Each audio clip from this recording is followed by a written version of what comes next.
তেল বসিয়ে দিয়েছি।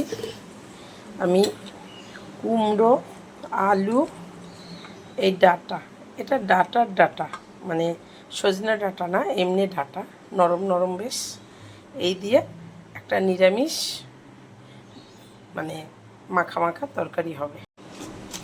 ফোড়নে পাঁচফোড়ন, দুটো তেজপাতা,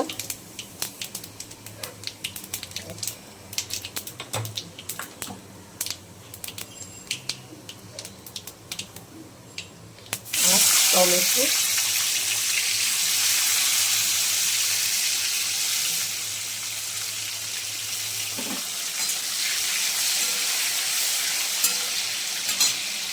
আর এটা আদা বাটা পড়বে, আর কোনো মশলা পড়বে না।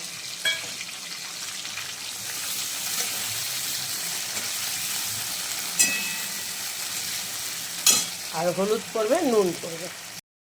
দেখুন কি সুন্দর হয়েছে।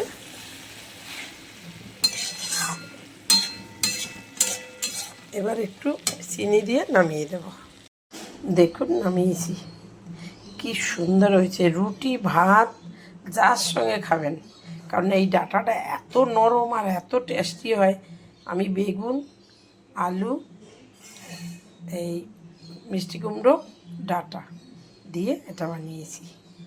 হেভি লাগে, এটা হেভি লাগে খেতে।